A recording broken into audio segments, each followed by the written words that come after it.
அனைவருக்கும் வணக்கம். இன்று செய்தி ஏடில் வந்திருக்கிற ஒரு செய்தி, தமிழ்நாடு அரசு சார்பில் சென்னை உயர்நீதிமன்றத்தில் ஒரு விளக்க அறிக்கை சமர்ப்பிக்கப்பட்டுள்ளது. அது என்னவென்று சொன்னால், தமிழ்நாட்டில் உள்ள ஏரி குளங்களில் 20,150 ஆக்கிரமிப்புகள் அகற்றப்பட்டு உள்ளது. அதே போல நீர்நிலைகளை பழுது பார்த்து புதுப்பித்து மறுசீரமைப்பு திட்டத்தின் கீழ் தமிழ்நாடு முழுவதும் 2,300 ஏரிகளை உலக வங்கி உதவியுடன் ஆழப்படுத்தி பழைய நிலைக்கு மீட்கப்பட்டுள்ளது என்ற செய்தி வந்துள்ளது. இது மிகவும் வரவேற்கத்தக்கது, ஆறுதல் அளிக்கக்கூடியதாக இருக்கிறது.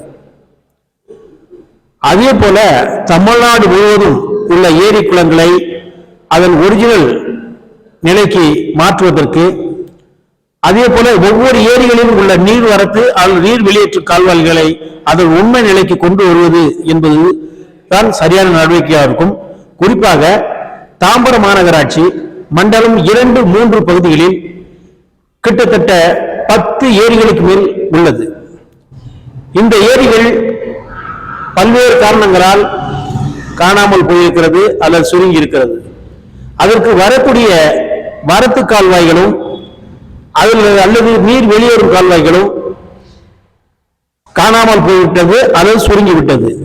இவைகளை சரி செய்ய வேண்டும் என்று மண்டலம் 2, 3 குடியிருப்பு நலவாழ் சங்கத்தின் இணைப்பு மையத்தின் சார்பிலே தொடர்ந்து கோரிக்கை வைக்கப்படுகிறது. அவைகள் உரிய கவனம் செலுத்தப்படாத காரணத்தினாலே மழைக்காலங்களில் மழை நீர் முறையாக ஏரிகளுக்கு செல்வதில்லை அல்லது ஏரிகளில் இருந்து வெளியேறுவதற்கும் வழி இல்லை. இதனால் பொதுமக்கள் மிகவும் அவதிப்படுகிறார்கள். நீரெல்லாம் கழிவு நீருடன் கலந்து குடியிருப்பு பகுதிகளிலே தேங்கி மக்கள் பல்வேறு துன்பங்களுக்கு ஆளாகிறார்கள்.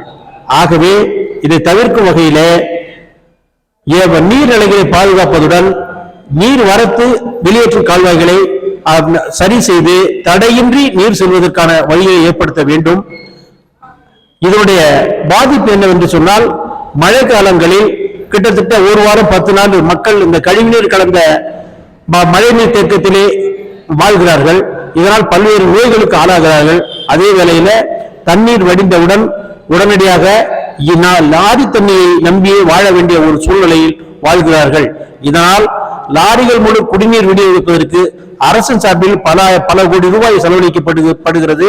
பொதுமக்களும் அவர்கள் சார்பிலும் லாரிகள் மூலம் தண்ணீர் வாங்குவதில் ஒவ்வொரு மாதமும் பல ஆயிரம் ரூபாயை செலவிடுகிறார்கள். இதை தவிர்ப்பதற்கு நீர்நிலைகளை பாதுகாத்து வீணாக கடலில் சென்று கலக்கும் நீர்களை சேமித்து வைத்தாலே குடிநீர் பஞ்சம் வரவே வராது.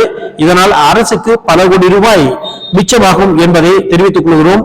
இதற்கு உரிய நடவடிக்கைகள் மேற்கொள்ள வேண்டும் என்பது எங்களுடைய வேண்டுகோளாக வைக்கின்றோம். நன்றி.